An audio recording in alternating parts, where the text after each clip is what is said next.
the New England Patriots. There are a lot of rumors, boys, that if Belichick comes back 2-8, they are going to fire his ass, and he will not be the Patriots coach, possible GM as well. The Colts are 2-point favorites.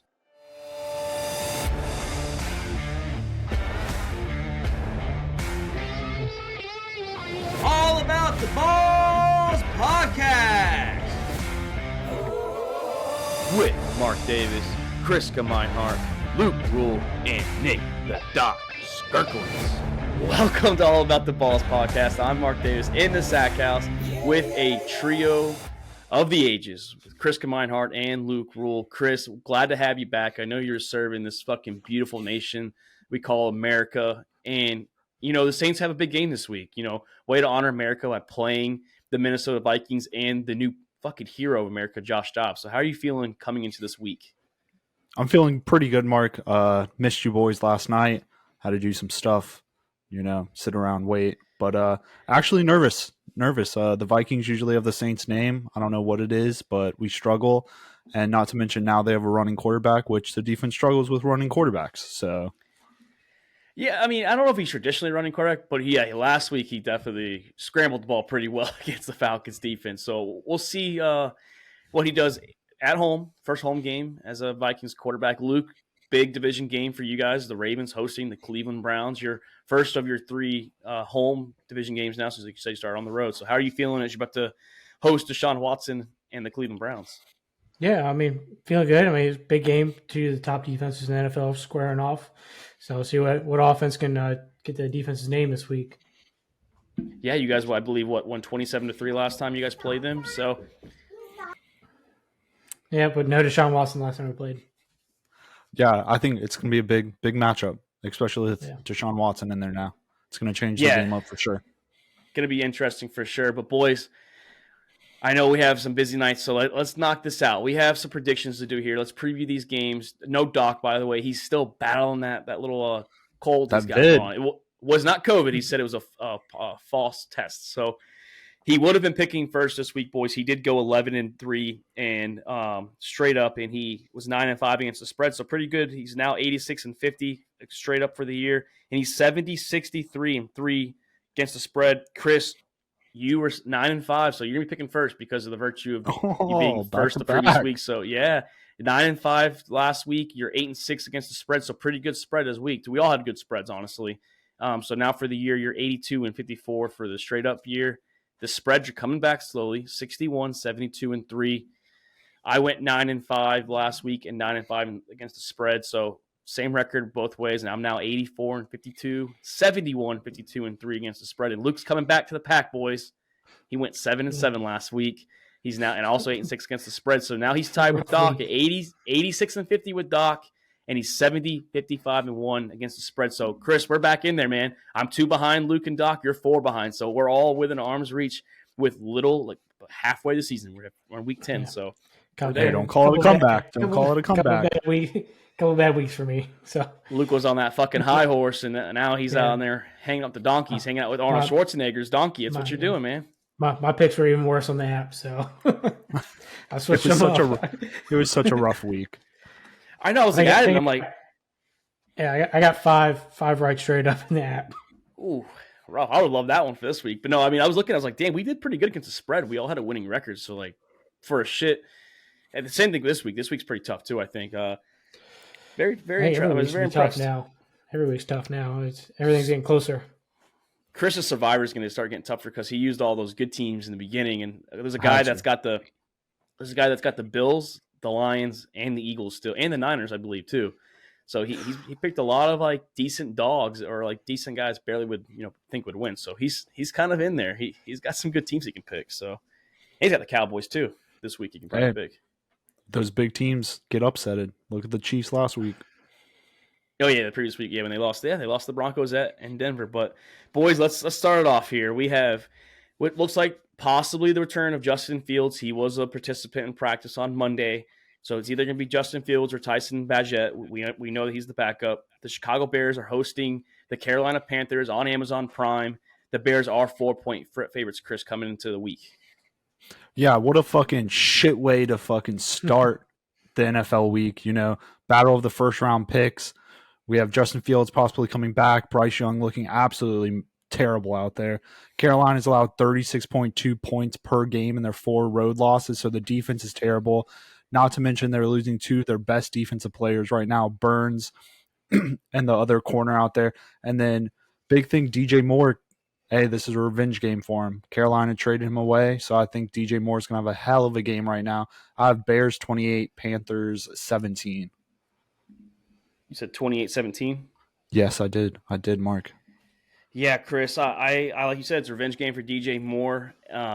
It's his first game against his former team that drafted him many years ago, and I think he has a decent game with or without Fields. I think that Moore is going to have a pretty electric game for sure, and I'm interested to see how Fields does if he returns. You know, he's missed the last few weeks with a thumb injury, finger injury, whichever kind of finger it was that he hurt. But it's Bryce Young's second primetime game too. You know, we saw him the first time against the Saints. Did not look impressive that home, primetime game. So I think it's going to be a struggling game here for them as well. I think the Bears defense will look a little better this week as they're playing a lackluster offense with the Panthers. Adam Thielen also didn't have a big game last week. The run game, we kind of got into that, Chris, on text. Pretty atrocious. Honestly, they're horrible. Chuba Herbert and Miles Sanders, they're just not the guys this year. And like you said, some injuries on the defensive side. I'm going to go the Chicago Bears 24-17. They cover the spread. Yeah, I agree with both you guys.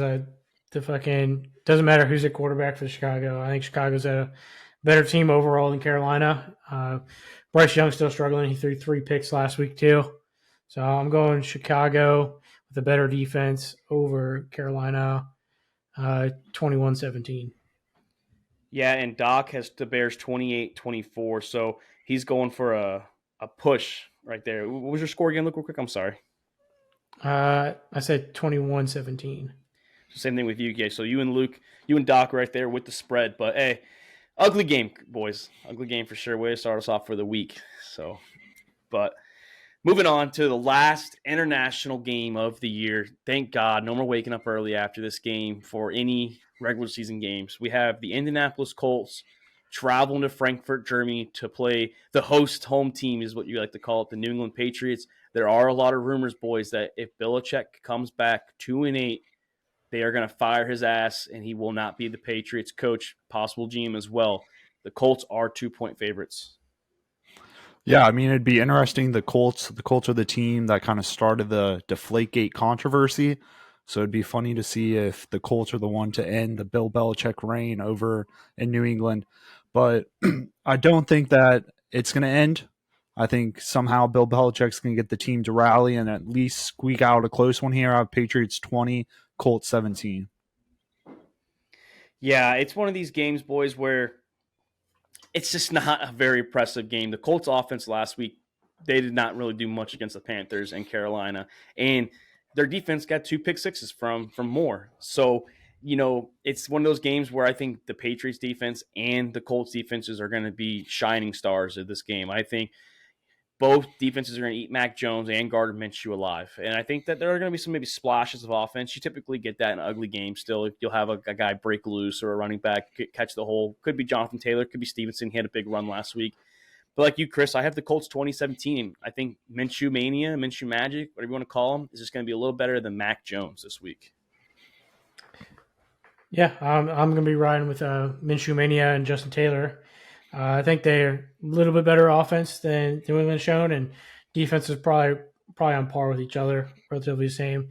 I know Belichick's going to try to take away their best player. I don't know which player he's going to try to pick. Hopefully not Justin Taylor or Jonathan Taylor. So I'm going Colts 24-20. And Chris, you're alone on the Patriots because Doc's got the Colts here 27-17. So you are alone on Bill Belichick and Mac Jones. I don't think Belichick gets fired even with a loss. I don't think they do him like that. I think they let him ride the season out at least. I mean, he's going to get paid regardless for the next – it looks like 2024 is when his contract ends. So it's more of a, hey, thank you for what you did kind of – it's what it feels like. So, yeah, no matter what, he's getting paid.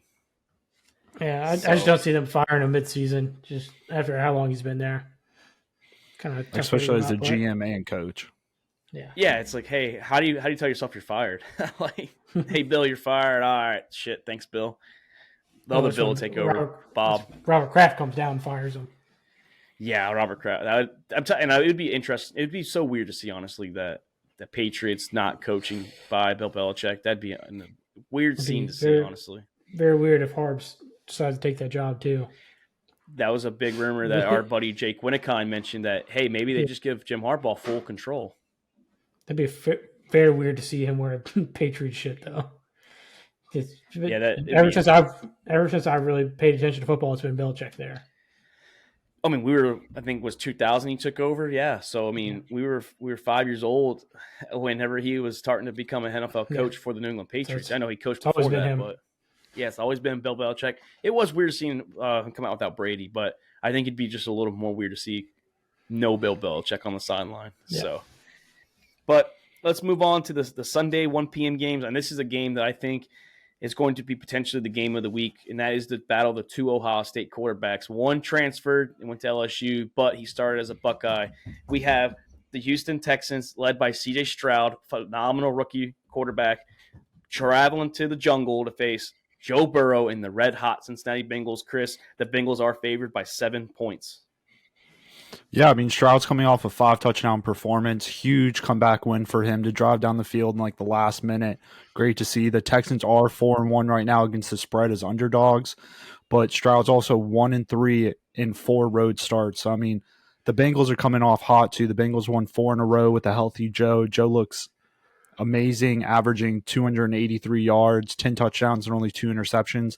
So I'm going to have to ride with the Bengals here. I have the Bengals 29, Texans 20. The Cincinnati's defense has looked like it's stepped up a little bit too throughout the season, so I think it's going to be a great game. Yeah, like you said, Chris, Joe Burrow's hot right now. He's had back-to-back games with 300 plus yards.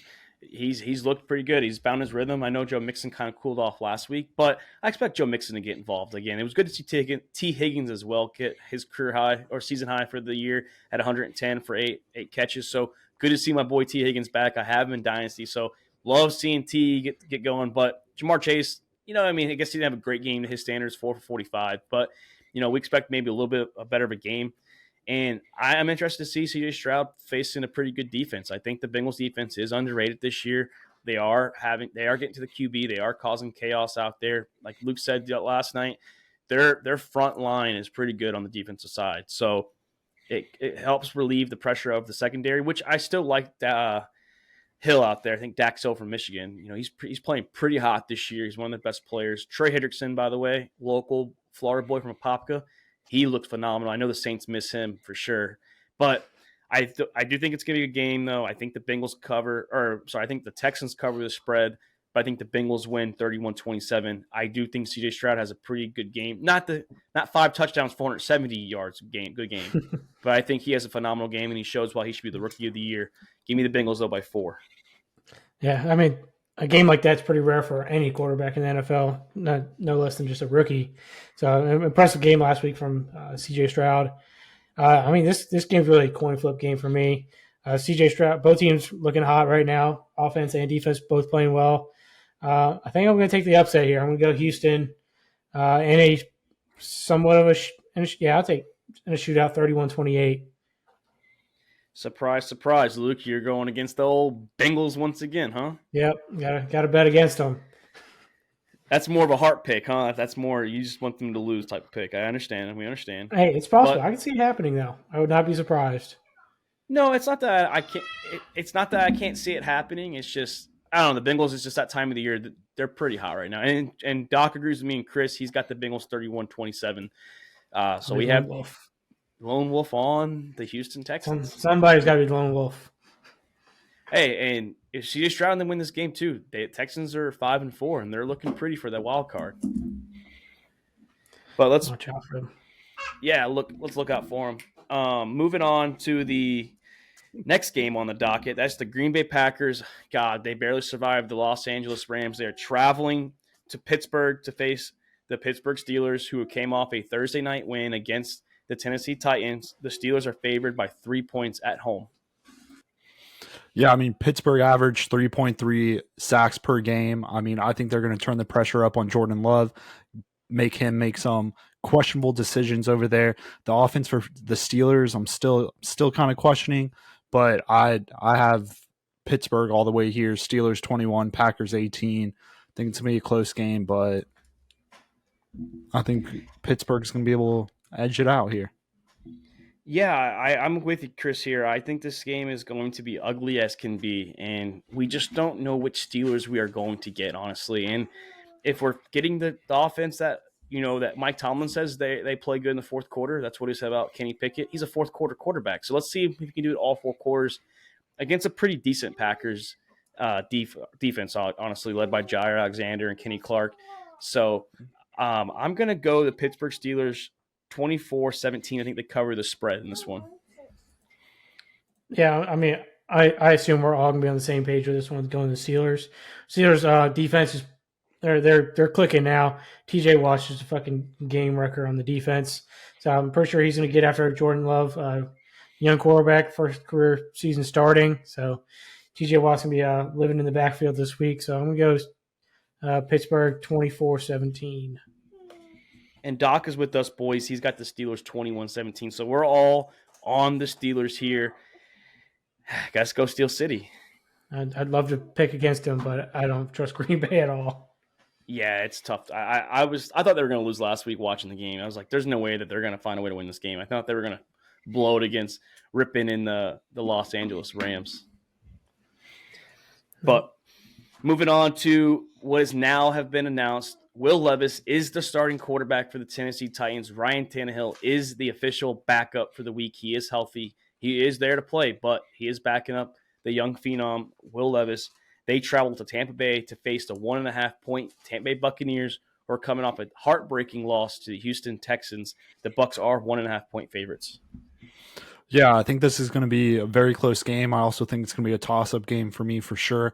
Will Levis has done a great job the last 2 weeks. Rough game kind of last week, but the Titans still average 18.5 points per game. Tampa right now is stuck in a 4-game losing streak, but it's not all Baker Mayfield's problem. I mean, Baker balled out last week, but the defense the last 50 seconds just couldn't hold it together. So I'm just going to go with the home team here. I have Bucs 26, Titans 24. Yeah, Chris, like you said, Baker played a pretty good game. I thought he played better in the fourth quarter.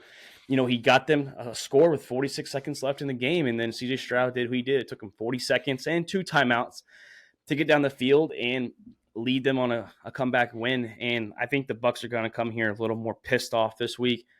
I think the Titans defense, though, is pretty good. We've seen them play good football, and I do think that this game is going to be a little low scoring. I think maybe more field goals are going to be the outcome when they get maybe close to the red zone. They settle for some kicks rather than touchdowns. But I do think that Chris Godwin, who wasn't that involved last week, is going to get involved this week. I think Mike Evans is going to have a decent game as well.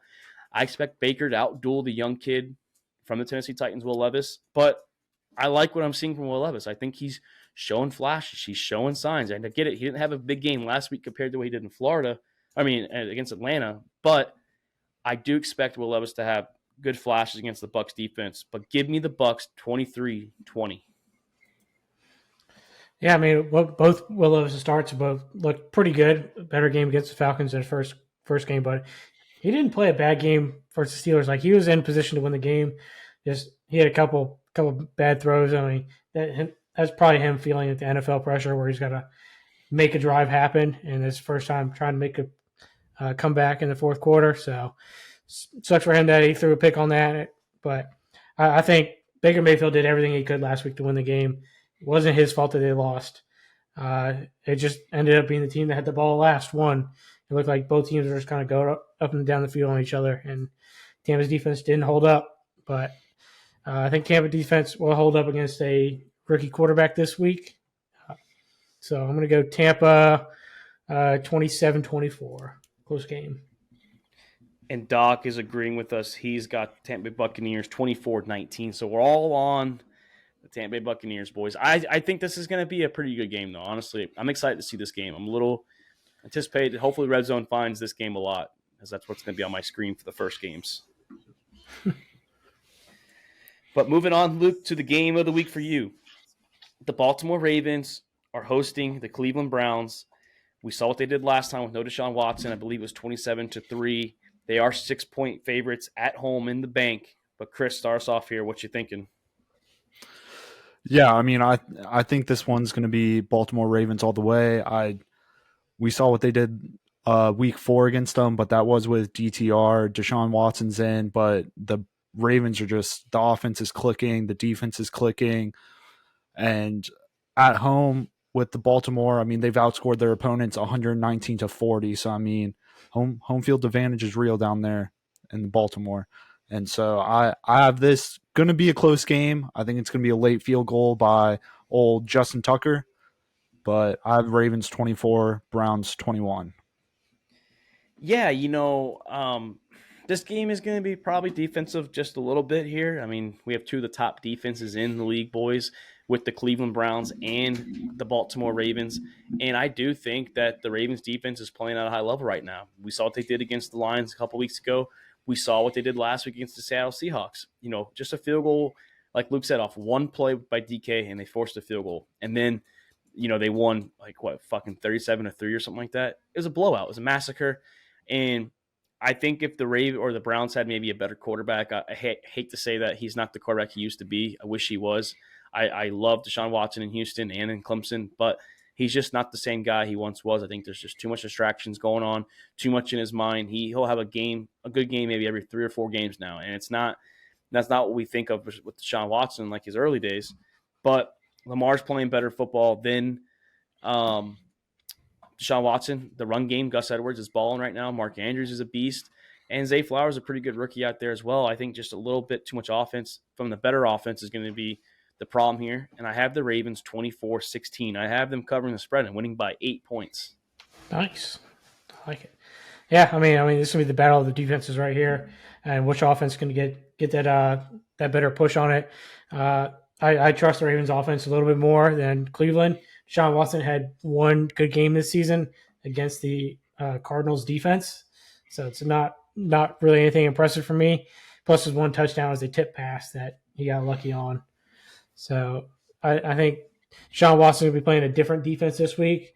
And last time the Ravens played the Cleveland Browns, we found a way to keep Myles Garrett quiet. So it kept him off Lamar last time we played this season. Plus, we're in the bank this time. So I think it's going to be a big game for the Ravens. I think Browns going to keep it relatively close, divisional game. They always end up pretty close. So I'm going to go Ravens 31, Cleveland 28. And Doc's got the Ravens 27-20. And boys, I also didn't say this to a lot of the experts. This is a battle of two potential MVPs with Lamar Jackson and, like Luke said, Myles Garrett. Myles Garrett is up there because, like me and Chris were texting on the side, it's not really a huge quarterback year this year. So it's like anybody could be the MVP, honestly. I know PFF had Lamar Jackson through the midseason, and I know a lot of other people do too, but some people have Myles Garrett up there. So one of these guys might break out and maybe put their name in that MVP race a little further ahead of the other ones. So can't wait to see this game. Yeah, I'm excited for it. Yeah, I am too, honestly. But moving on, boys, to two teams coming off a bye week. One team definitely needed it, and that's the road team here. The San Francisco 49ers, newly acquired Chase Young should be playing this game. And let's see what Brock Purdy does coming off the bye week. Deebo Samuel should be a go. Trent Williams is still questionable.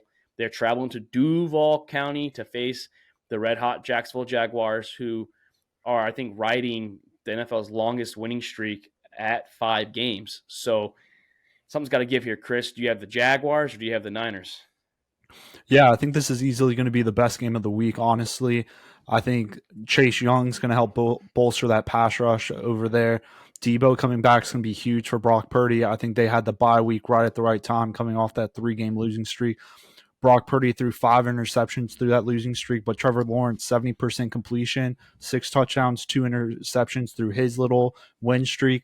So, I mean, I think it's going to come down to what defense plays better. I think it's going to be close, but I do have the Niners to get back on track. 26, Jags 20. I think the 49ers are just desperate for a win right now, and they're going to get it.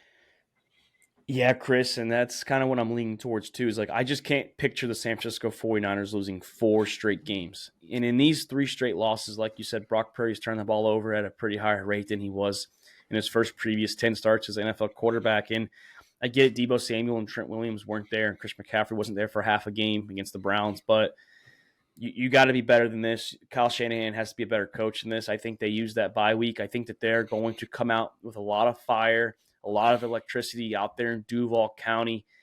But I do think the Jaguars keep it close. I want to see Trevor Lawrence play against a good defense here. I want to see Etienne. I want to see him break out, and I want to see Kyle really be more consistent. This offense needs to get going. The defense is playing pretty good football out of the Jacksonville Jaguars, quietly playing good football. But like you said, Chris, it's just the Niners can't lose 4 games in a row. So I expect them to go into Duval County, play a close game, but in the end of the day, they're going to handle business. They're going to take care of it. They're going to win 31-27 over the Jaguars. Yeah, I mean, this probably game of the week. Could be the game of the week. 2 pretty good offenses, good defense. Gonna be exciting to see what Chase Young and Bosa can do paired up together.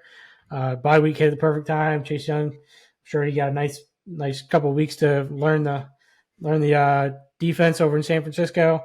So they're probably going to fucking eat offensive lines now. Looks like 49ers are getting a couple of players back. Debo, like you said. I don't know if they said Trent Williams is coming back yet. He's questionable. He's more. We don't know yet. Yeah, I mean, he's a big time player for the 49ers, but I don't see 49ers losing 4 in a row. I think they win 30-28 in a close one. And Doc's got the Niners 28-21. So unfortunately, with 2 good games, two good teams playing each other, I think the Jaguars are now going to win. I'm not going to pick them, but we're all on the Niners. So wouldn't be surprised though if the Jungle Cats win this game, boys. It's a big win for the Niners, like we already said. So it is. It means a lot more, I think, to them just because they're losing those 3 straight games, and it's a tough test. And speaking of tough tests, Chris, I know a game you're worried about. You're a little nervous about. You're shaking. You're pissing your pants a little bit. And that's because Josh Dobbs, America's new quarterback, everyone's little darling guy that everyone's rooting for. At least I know I am because he's on our fucking title for this last episode last night. It said Josh Dobbs to save the Vikings. And he's hosting the New Orleans Saints, who have been pretty impressive. They're riding a little streak too. The Saints, though, are the road favorites by 2.5 points. Yeah, I think it's going to be, honestly, a close game. I already mentioned in the beginning, the defense kind of struggles with running quarterbacks. I know Dobbs, he was tearing it up running over in Arizona. He looked really good his first game with the Vikings. I know that was probably not the play calling, but him just like not really knowing the play calling and him taking it in his own hands. But right now, Vikings are 1-3 straight up at home. The Saints 3-2 straight up on the road. I think it's going to be a close game. The Vikings last season won 28-25, so I'm going to take the same score here, but flip it. I have Saints 28, Vikings 25. Yeah, it's one of those games. This is one of those games I'm intrigued by. We saw what Dobbs did against the Falcons. I get it. They're coming off 2 bad games from their defense, but their defense still is in the top 10 statistically in a lot of categories, and he took them apart. You know, I mean, he didn't have a big yards game, but like you said, he was scrambling the ball pretty high, and he was pretty efficient in the passing game, minus those turnovers. He had 2 touchdowns, led him on a game-winning drive. And like you said, they beat him last year, but last year they also had Kirk Cousins. So let's pump the brakes on comparing last year to this year. It's a little different with the quarterback who's in there. And I think the Saints defense, if you ask me, the Saints defense is probably better than the Falcons defense. We've seen the Saints defense consistently over the last few years play at a high level, and they're still at a high level. You know, they're still led by Cameron Jordan. By the way, that guy needs to calm down when my boy Matt Ryan's on the sideline because Matt Ryan wasn't ready for that. Sacked his ass. He didn't have a chance to try and escape the pressure. And I'm going to be going, Chris, here. Saints, though, 23-20. I think the offense is just a little better, unfortunately, because JJ's not there. No KJ Osborne. K-Makers got hurt. And, of course, no Kirk Cousins. So everything is in your favor here. And the Saints need to win this to keep that advantage going up in the NFC South, get to 6-4. But I have the Saints walk-off field goal, by the way, too, 23-20. I don't know if I like the walk-off field goal. Not with fucking Groupie out there. But like you said, battle of the 5-4 teams for NFC playoff hunt. So you're going to be a little nervous if you're having to line up a long field goal at the end of the game to win it with a Groupie back there. I mean, he's a little inconsistent, but as much as I'd like to pick the Vikings to win this game, I think the Saints defense should be too much for the Vikings offense. I'd love to see Josh Dobbs go out there and light it up again.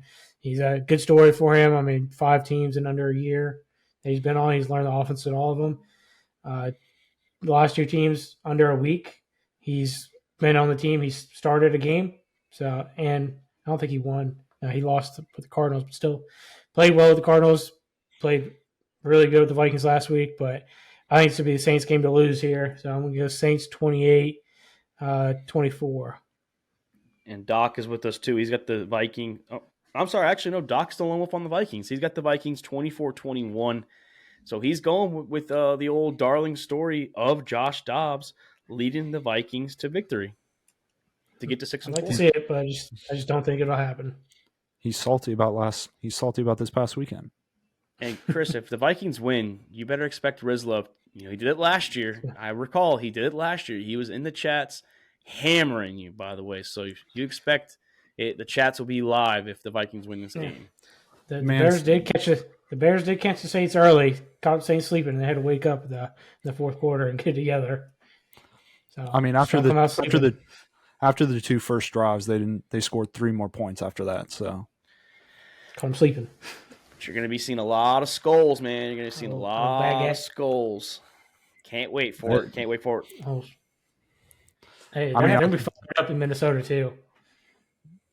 It seems like the team and the fan base is all around Dobbs over just because of last week. So it's going to be loud. I might have to wear a purple shirt for the 1-4 games just to support the Vikings this week. I need them to win. I do, but I'm picking the Saints though. And that's it for the 1 p.m. game, boys. We covered Germany. We covered the 1 p.m. games. We covered the Thursday night knockout game we're going to have with the Panthers and Bears. But let's line up the super exciting afternoon games we got. Yeah, but now we're there's not really. There's only one. There's only one good game. There's only one good game on here. But yeah, let's start it off here. The Atlanta Falcons coming off a 2-game losing streak, traveling to the desert to face the West Coast Birds, the other red and black Birds, the Arizona Cardinals. And it seems that Kyler Murray was activated. Seems he's going to start. And also seems that James Conner is going to be a good to go too. So the Falcons 1-point favorites on the road in the desert against the Cardinals. Yeah, I mean, interesting to see what this Cardinals offense is going to look like with Kyler Murray coming back in. Arizona right now has failed to cover as an underdog in 5 of the 6 games. Atlanta coming off back-to-back 1-score losses, rough for them. I would say I think they're going to be able to take advantage of that Arizona run defense that allows 126 rushing yards per game. But we all know Arthur Smith doesn't like to use Bijan Robinson, the number 1 generational running back that they drafted in the first round.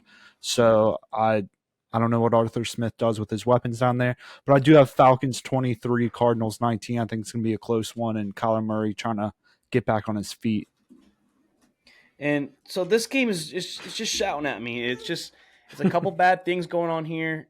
Arthur Smith shaved his mustache in the first couple days of November. That I just don't understand. What a cock. Yeah, you do that the night before November. So Halloween night you shave. And then another thing is it's Call of Duty season, boys. So is Kyler Murray's head there? Is he ready for the Atlanta Falcons? Is he studying the Falcons game film? Or is he playing his own game he's making films with Call of Duty?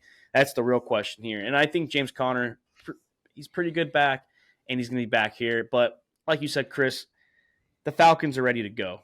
This is a time that the last time we came off a 2-game losing streak, we won.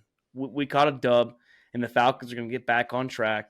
We're going to play the Arizona Cardinals, and we're going to probably play them pretty close, honestly. It's just the way that our games go. I do think we're going to be a little higher scoring. I think Arthur Smith heard a lot of this shit that you are spewing about how we don't use our running back. The fans don't like him right now. I've already said fire the motherfucker if he can't get to the playoffs. And Bijan Robinson, you're hearing it here first, will have 150 scrimmage yards in the game. He'll have at least 100 rushing yards and 50 receiving yards and 2 touchdowns. I'm going Falcons 30-24. Big day for Bijan Robinson. Yeah, I mean, this game all depends on the Atlanta offense. The Atlanta offense just hasn't really been able to get it figured out. Yeah, they kept it close last week, but I don't think the game should have been that close. Heineke was just getting lucky on not having balls picked off pretty much the entire game. Failed to use Bijan Robinson again. Drake London was out that game, so kind of sucks. Then plus you don't know what you're going to get from the Arizona offense. Like they're getting players back. Kyler Murray's back. We don't know how healthy he's going to be, how much he's going to run, but Kyler Murray is a big time running threat at the quarterback position. Still, I don't trust Arizona's defense and their offense, so I think it's going to be close, but I think Atlanta's going to squeak one out and finally get a win coming off 2 games losing streak. So I'm going to go Atlanta 23-20. And Doc has got the Falcons 24-14. He's got a double-digit victory for the Atlanta Falcons. So Tyler Heineke, like you said, boys, he's announced the starter once again. So it just seems like a week-to-week basis. We should be Heineke, but I think Smith Ritter's done. Ritter's done. So Smith hasn't. Smith hasn't said the game. Well, he said he hasn't been a starter for the year. It's like he says for this week. So it's like, oh, just fucking say for the year, dude. Like, fucking move on. We know what we should have done is we should have signed Carson Wentz. Fuck it. I forgot the guy was available. They just got signed by the Rams. Maybe we should have picked up old Carson Wentz. Old Carl. Anything's better than what y'all have right now. Hey, bring that Ryan back. You could. I've thought about it. Don't get me wrong.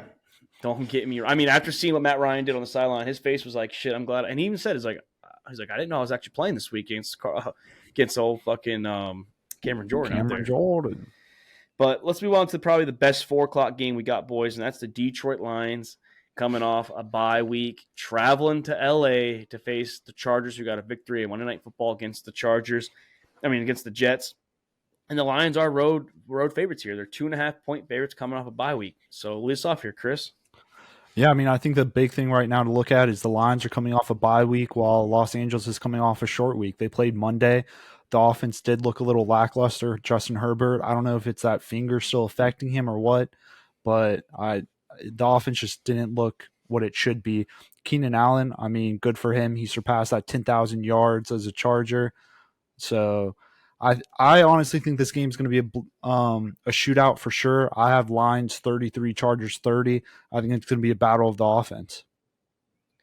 Yeah, and like you said, yeah, I love it too because Luke's got Justin Herbert, and this might be a week he finally needs him. He's playing Doc in both leagues, and I need some of those lines. I need Jared Goff, and I need my boy Sam Laporta, the Iowa farm boy, the fucking GOAT right now. He's one of the best tight ends in football, and I expect Jared Goff to get Sam Laporta involved here. I think Amon St. Brown is going to have a hell of a game. We don't know if Montgomery's playing, but whichever running back is going to be the starting running back, he's going to be involved. Jahmyr Gibbs should start. At least between the 20-yard lines. Like, if you're going red zone, yeah, give to Montgomery. But Gibbs is doing just as much as Montgomery, just doesn't have the volume as him. And I think once they realize that maybe they should have Gibbs in, keep playing him. But it's working. And his defense is hunting too. Aiden Hutchinson's a beast. The secondary's playing good. The linebackers are playing good football. But like you said, Chris, the Chargers they seem off. They really do. And I don't know what to think of Justin Herbert's injury with his finger. I get it. The Jets' defense is amazing, but he didn't look comfortable at all. And I think the Detroit Lions go into L.A. and they go to 7-2 for the year, and they win this game 31-24. Go Lions. You mentioned Laporta, and I'm in a little bit of a pickle right now in our redraft league because I have Laporta on the bench right now. I have Taysom Hill in my lineup. Taysom Hill's coming off back-to-back 22-point games, and it's like, hey, which one do I fucking start here? Because I could see Taysom having a big game against the Vikings. So it's tough. You could play one in the flex. Yeah, you're in a close one too for second place right now in our redraft. I could put him in the flex. Yeah, you could. But yeah, I think hopefully this game's going to be a shootout. I need Herbert to do a little more than he did last week. Herbert did just enough for me to win again, remain undefeated, and get my second win in Dynasty. So, it didn't take much in Dynasty for you to win, by the way. I'm hot. It didn't take much for me in redraft either. I know you're fucking around. You're about to lose that top 2% of the ping pong or the bingo balls, and Chris is fucking up about not like the playoffs in Dynasty right now. Neither he's out of the playoffs. I will almost guarantee lose in Dynasty this week, but Doc's missing 3 starters with the Eagles, so that's gonna be no Jalen Hurts for him or DeAndre Swift. So, and Well, his he kicker, doesn't no have. kick. Well, he doesn't have Jalen Hurts in Dynasty though. He has him in No, I mean redraft. Yeah, Yeah. we're redraft where I'm still undefeated, so I'm trying to ride, coast in there. I think MCDC is going to roll into LA with his fucking balls in the wheelbarrow again. He's going to let it fly. Let Jared Goff do his thing. Feed Jahmyr Gibbs and Montgomery the ball. Hopefully a shootout, but I'm going to go Detroit 34, Los Angeles 30. And we forget, boys, that Jared Goff did play in SoFi Stadium, and he's part of the he's been to a Super Bowl, like Herbert. Goff's had probably, if you're going postseason success, a better career than Justin Herbert in the city of LA. So it's good to see Jared Goff back in the old SoFi Stadium. Herbert's on the Chargers. That's postseason's not what the Chargers do. It's not what they do. And Doc's with us, boys. He's got the Lions 27-24. And also, congratulations to Luke Rule, if you're listening out there. He's the first team in All About the Balls redraft league to clinch a spot in the playoffs. He's 9-0. Let's go. Clinching early. It took you a little while to get to where you're at, but I wish this was real world. I'd just bench all my players now if I knew they wouldn't get hurt. But it doesn't work like that in fantasy. It does not work like that in fantasy, and it's good to see you, Luke. It's good to see you start hot and finish hot right now. Something that me and Chris have ridiculed you for years, and you're finally. I always start hot, man. I'm coasting along now, just squeaking games out. Yes, you are. Speaking about squeaking games out, I don't think this is going to be a squeaker, but the Dallas Cowboys coming off a heartbreaking loss to the Eagles we talked about last night, Luke. This is probably one of the biggest spreads I think I've ever seen in an NFL game. They are 16.5-point favorites over DeVito and the New York Giants, and we saw the Cowboys blow them out the first time they played each other. So, Chris, lead us off here. How much does Dallas win by? I have Cowboys 35, Giants 17 right now, and the 17 points is going to be some fucking end of the game trash time points. Dallas right now is 3-0 straight up at home this season and won those games by an average of 26 points per game. So I think it's going to be another blowout. Like you said, Dallas beat New York 40-0 in week 1, and that was with Danny Dimes in there. They're fucking with Tommy DeVito. So I think it's going to be an ugly fucking game. I don't even know if I'm going to watch it. I don't even know if I'm going to put it in my multi-box. Well, it'll be on my tablet on Red Zone because I have the Falcons game. Yeah, well, I have the Falcons on my TV alone, and then I'll have Red Zone on my tablet. So it might squeak it when you see Dallas just fucking scoring, racking up the fucking points. That's probably all I'm going to see from it. But like you said, Chris, blowout game here. They blew them out 40-0 in the rain in MetLife Stadium the first go around. And I'm going to be a little respectful for the New York Giants this time. They're going to score 13 points. They're going to get 2 field goals and a touchdown. Don't know how early or how late in the game it's going to come. It doesn't fucking matter because the Cowboys are going to win 34-13. I think CeeDee Lamb, another huge game. He is rocking 2 big games in a row, and I expect them to have a third one in a row. Go Cowboys, 34-13. CeeDee Lamb took Richard Sherman's comment to heart about him not being the number 1 wide receiver. Oh, he's proven him wrong. CeeDee Lamb's balling. Yeah, CeeDee Lamb's balling out right now. And it looks like Dak's getting that offense figured out. Still, run game's questionable, but Dak's slinging the ball now, and he's running with the ball himself too a little more than he has early in the season. And I finally get to be comfortable starting the Dallas defense again. It's been a rough few weeks. I've been streaming defenses trying to get the right matchups, but I think I got the right matchup with the Dallas defense this week. I think they're going to fucking eat the New York offense alive. I think New York. I'm going to give them a little bit of respect. I'm going to give 16 points. I don't think that is realistic, but I'm going to go Dallas 30-16. That defense is going to tee off on the New York offense. Hopefully get a pick 6, maybe 2. Get some fumble recoveries. Michael Parsons is going to eat. A lot of sacks. So you're telling me that they're going to lead my Dallas defense is going to lead my fantasy team in points this week. You're telling me that they don't cover the spread this week, though?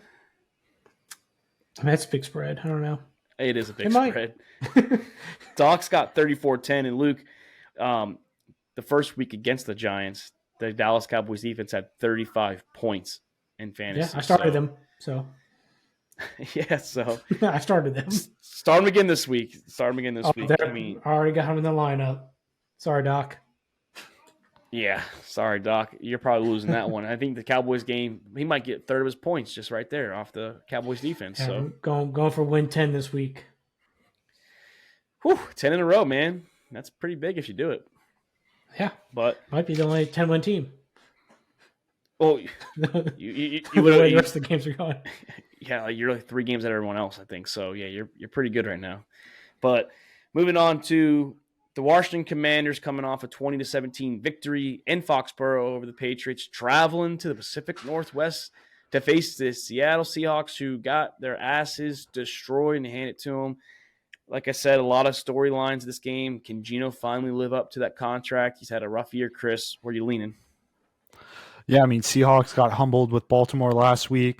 They are still tied up in the NFC West right now, though. Seattle's 3-1 straight up at home.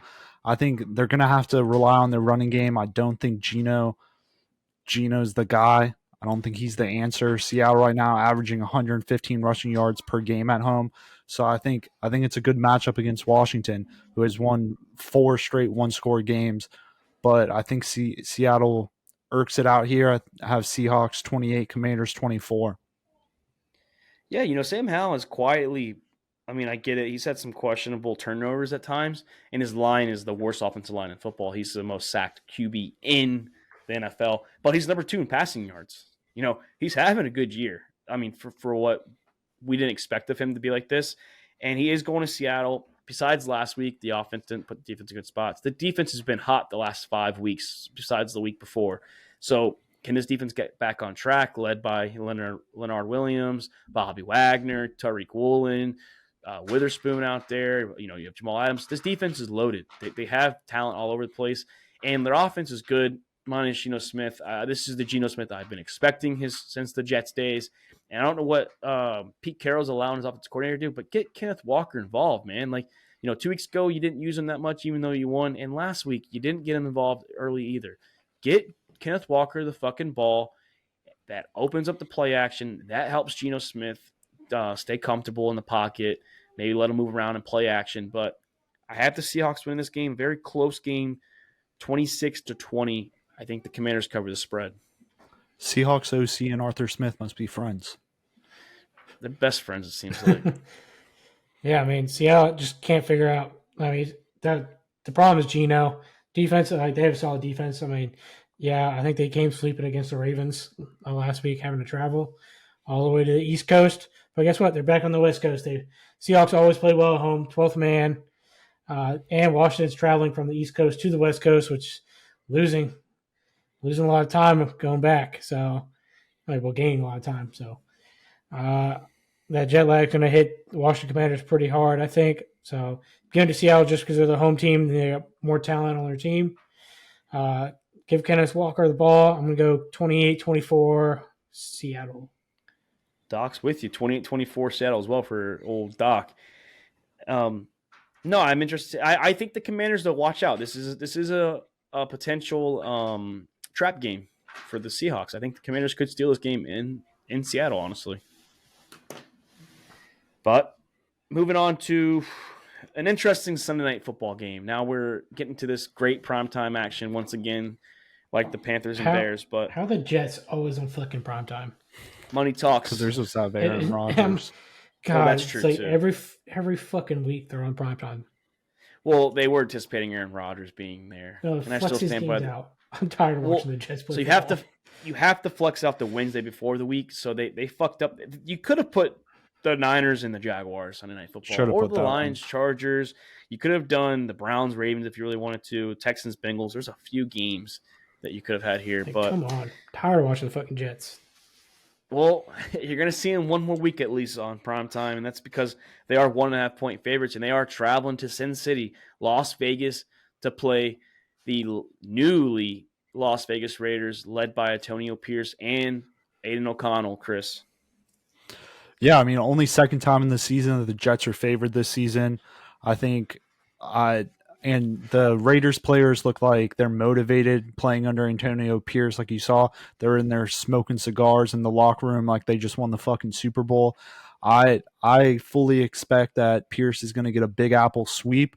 I see a small upset in the desert. I think Las Vegas is 3-1 right now, straight up at home. I think they beat the Jets. They get to that 500.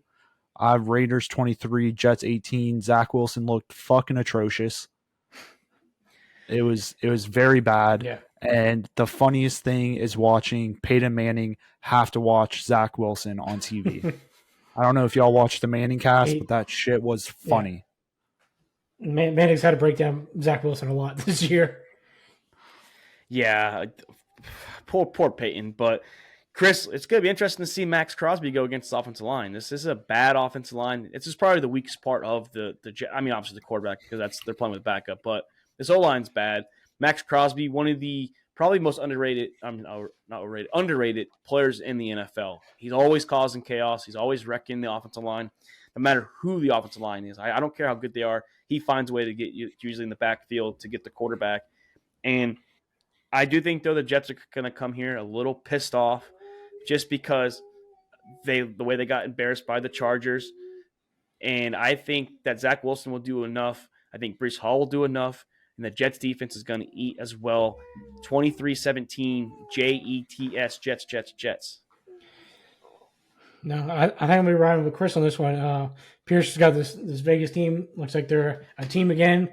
I mean, everybody's all buddy. I saw a little video of Devontae Adams at the basketball game the other day. The ref was chopping it up with him, and he's like, hey, watch out for the Raiders. So, I mean, they're looking good, feeling good, smoking cigars.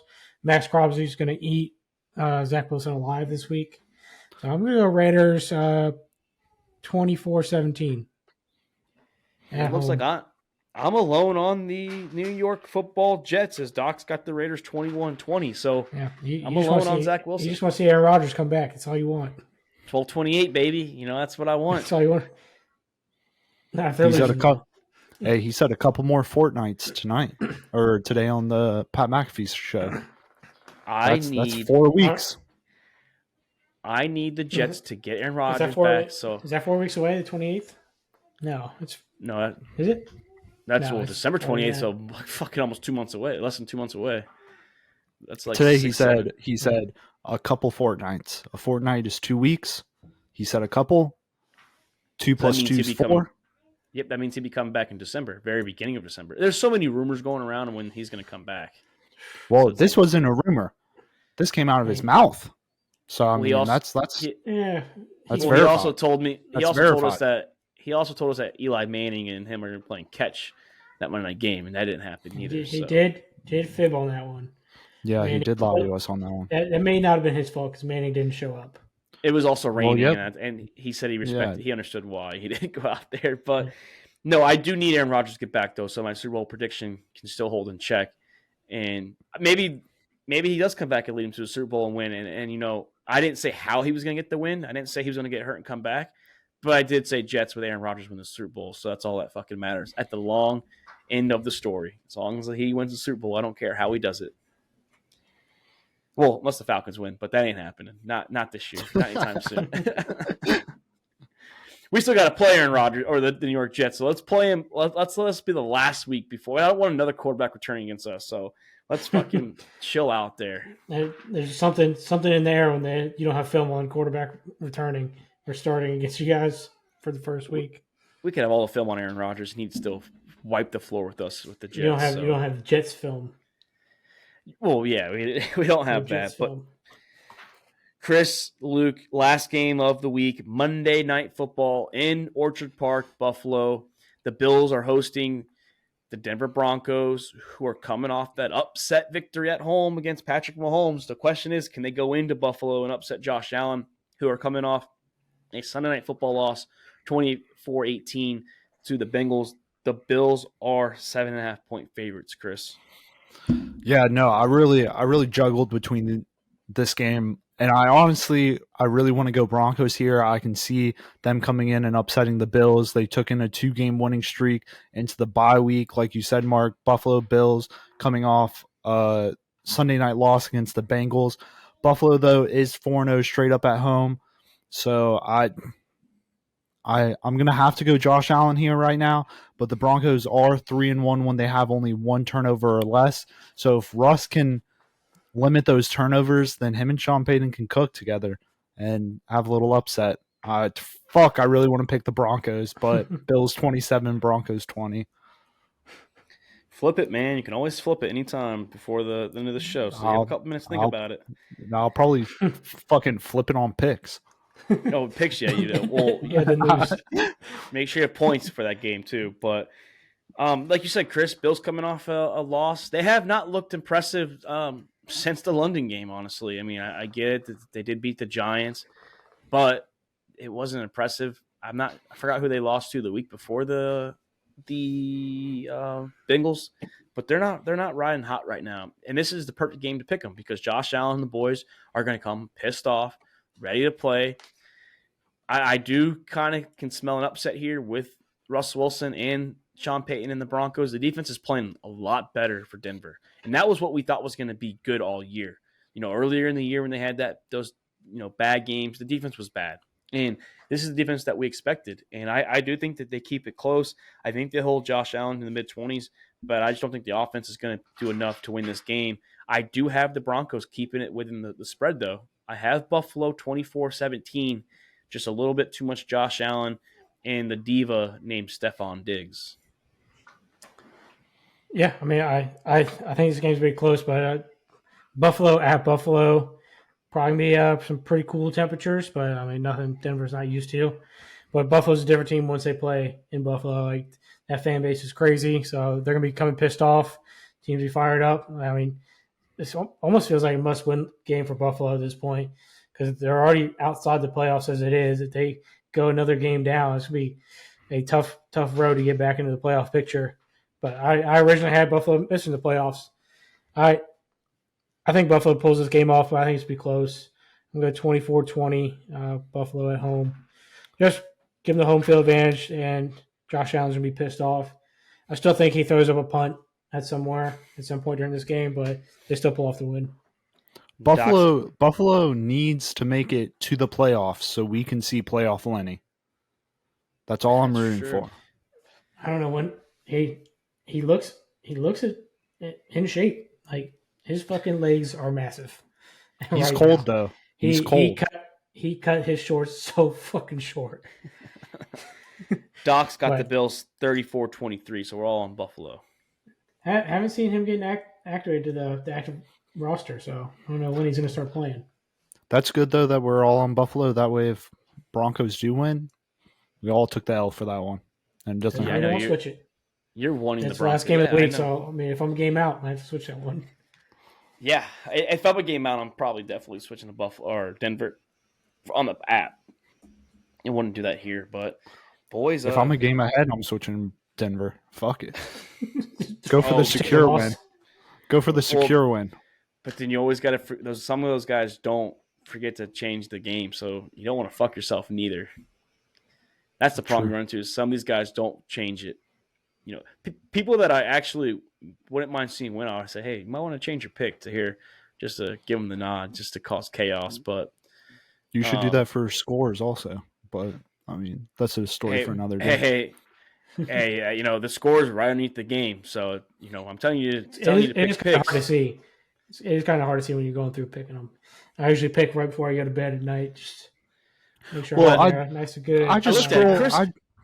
Before that week, Chris he never made picks for points. He never picked points in any of the games. I don't know if he's doing it now, but it hasn't been close enough yet. Yeah, no, I just scroll and pick them, and then I get to the point section. I'm like, I'm not going to get this far anyway, so why fucking think about it? I just throw a number in there every week. I just throw something in there. I think someone went too fast and it glitched because they only had 4 points. I think they were trying to hit a 40 something, and then that second number did not go through. That's what happened. 2 safeties. Shit, that could have happened. We saw a safety in the Falcons game, so at one point it was like 5 to fucking. Not a turnover. It's not considered a turnover in the stat sheet. It's better than a turnover though. It is better than a turnover. It's because better you than get points turnover. and the ball. You get unless it's that like what that one weird league is where you can just do a drop punt and then like the Canadian League, something like that. Yeah, some weird ass rule. That's weird. I don't understand how that works, but okay. It's Canada. Well, I don't know why I just wanted to try that every time. Oh, Canada. Yeah, I don't know. But boys, Plus we have a big coverage. show. Yeah, punt coverage. Yeah, we have a big show tomorrow, boys. Though we have some college football. The rankings just came out. Only 2 new spots in the top 10 changed. And, of course, number 9, number 10. So, a couple big games this week. Can't wait to talk about it. Big matchups could shake up the top 10. Yeah. Does Georgia finally lose? And if they do, how far does Georgia fall? How far does Ole Miss go? What do you do now with there'd be a bunch of one-loss teams in there. I mean, and you never know. Maybe what happens if Penn State beats Michigan? Ole Miss would have to be the best one-loss team. It'd have to be the number one-loss team. But see, this is where the committee, and I know we're going to talk about it tomorrow, that they are, like we mentioned, Luke off air, is I read what Greg McElroy said, and he's honestly spot on with this. Is you have Ohio State number 1 because of the resume, and then you have Oregon, Alabama, Texas. Texas beat Bama, so that's why they have, because the resumes are so close. But Oregon's resume is not close to Texas and Alabama's, so why isn't Texas higher than Oregon? Same thing with Alabama, and then why is Florida State? They're just probably playing it safe right now until like some more games play out, and they have to move teams because the team's lost. They don't want to move teams, and people get all pissed off like, oh, you moved them for no reason. That's probably why Florida State didn't move, or some of these other teams that didn't like. They have like better strength schedule. So big conversations tomorrow, boys. Big conversations tomorrow. Texas is still number 7 though. Still at number 7. That's all. Start Manning. Start Manning. He's been rumored to be transferring. I said he's going to pull the old Quinn Ewers and transfer after 1 year. I don't think Quinn Ewers goes to the draft, but we'll talk about that tomorrow for sure. LSU needs to recruit. Get him in there. Yeah, Daniels we got Nussmeyers. Is Daniels gone after this? Yeah, he's got it. This is last year. Is it 6th year? Okay, I didn't know if it was 6th year or 5th year. Yeah, he's gone. He's in the draft. Yeah, I saw a mock draft of Atlanta. I saw a mock draft of the Falcons getting him. So it's like, whew. Is Nussmeier even good? Yeah, he came in with Georgia last year. Put up 20 points. Oh. He also didn't take a single snap, and then can't really expect him to do anything. Yeah, I mean, it was also in Alabama, too. Chris, I understand how it feels to have a fucking true freshman starting against Alabama in a big game. Happened when Colt McCoy got hurt. We had a true freshman, never took a snap in his life, come in the national championship game. So definitely understand how it feels to do that against Alabama. Alabama's dirty, dude. That was a dirty-ass hit. Illegal hit. But hey, it is bad. what it is. Hey. Hit him in here, and then drove him to the ground. Just a big old jerk. That is momentum. Yeah, momentum my ass. But, boys, great show. Great episode. Great episode. Can't wait to talk college tomorrow and dive into some of this college action. But, boys, shout out to Doc. He's dying, but rooting for him to pull through. Luke, great show from you. Chris, great from you as well. I'm Mark Davis. This is All About the Balls podcast, and we are out. Thank you for checking out another episode of All About the Balls podcast. We want to thank all of our listeners and supporters of the Sack House. You can listen to the show on Spotify, Apple Podcasts, and YouTube. And don't forget to subscribe and give us a follow on Twitter and Instagram @the Sack House.